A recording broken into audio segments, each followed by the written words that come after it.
यूं लगता है ममलुकत खुदादाद पाकिस्तान की 75 साला करम खुर्दा, दीमक ज़दा और मखदूश इमारत की असर-ए-नौ तामीर का आगाज हो चुका है।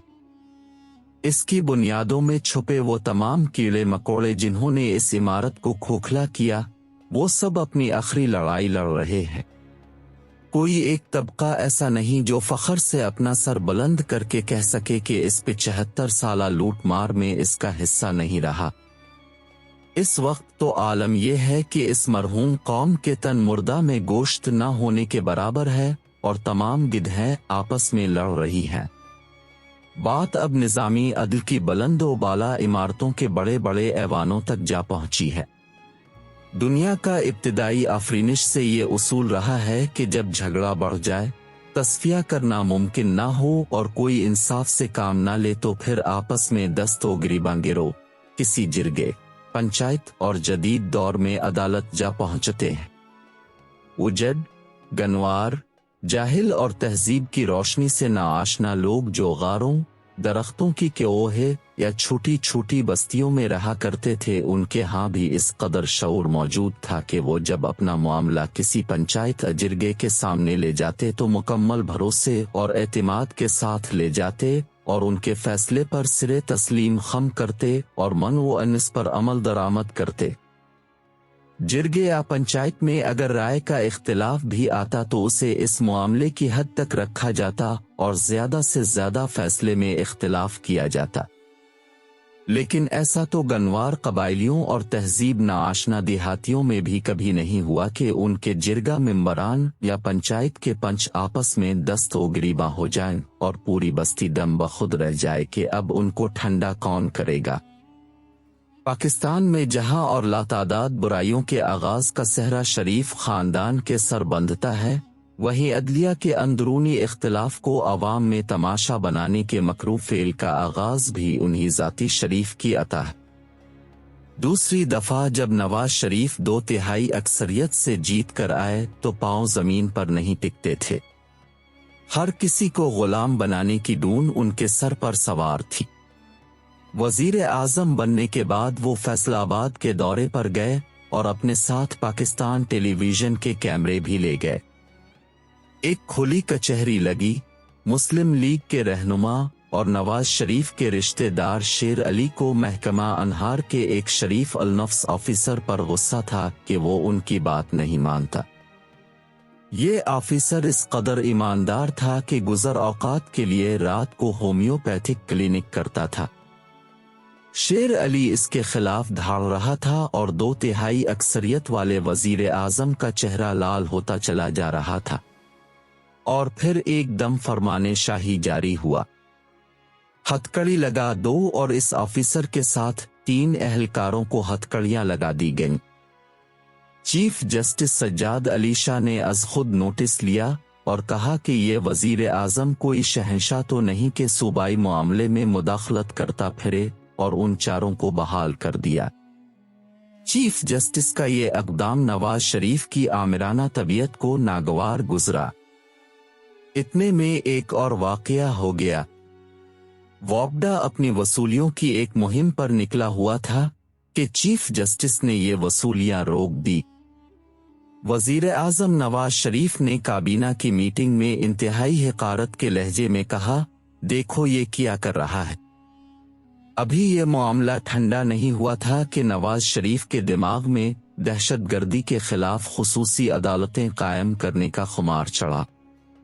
ये वो दौर था जब मुल्क में दहशतगर्दी बराए नाम थी, लेकिन नवाज शरीफ का मिजाज शाहाना आम अदालतों के मुतवाजी अदालतें कायम करना चाहता था।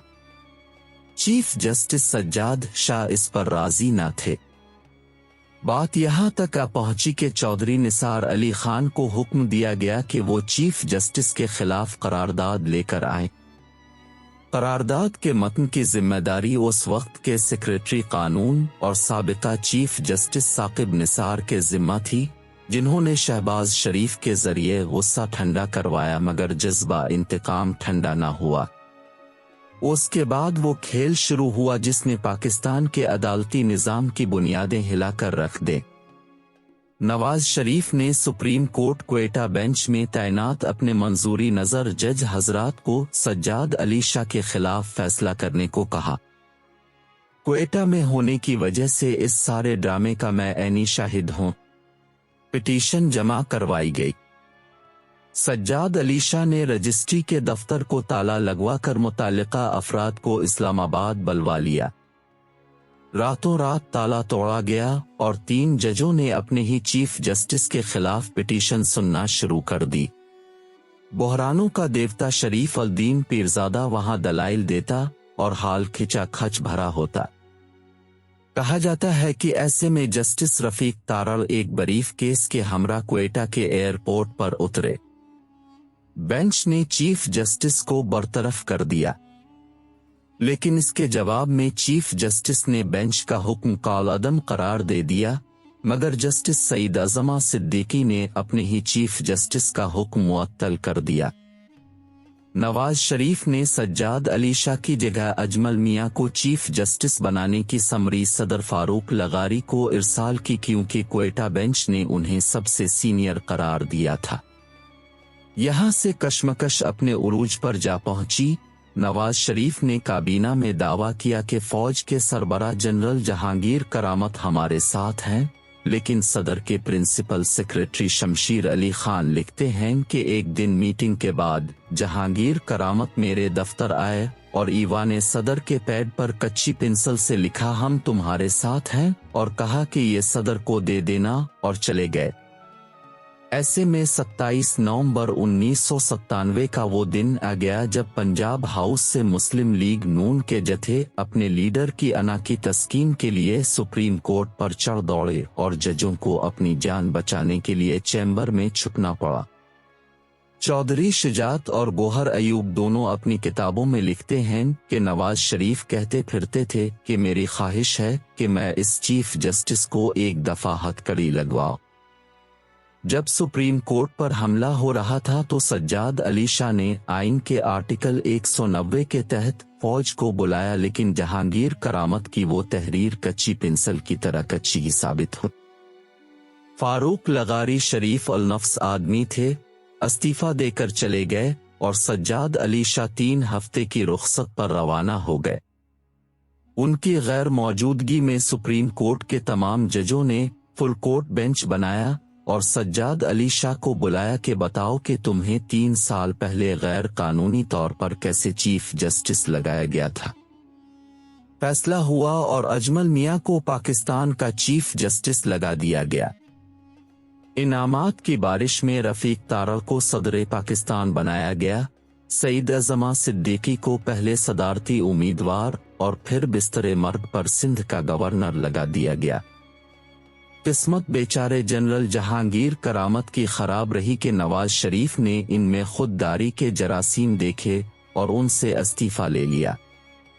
सुप्रीम कोर्ट के चीफ जस्टिस ने एक बार फिर आइन की सरबुलंदी के लिए तमाम नादीदा कुव्वतों की परवाह किए बगैर फैसला कर दिया है कि इलेक्शन करवाए जाएं।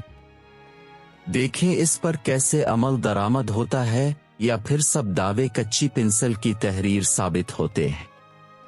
वक्त बहुत बदल चुका है, क़ज़ा और क़दर के फैसले अब कुछ और हैं।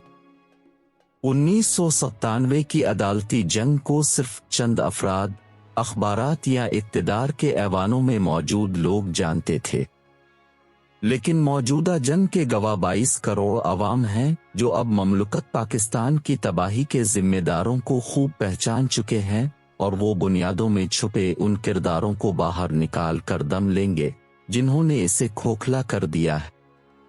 वक्त बदल चुका है, तकदीर बदल चुकी है, बोसीदा इमारतें गिराकर तामरी नौ के दिन आ चुके हैं।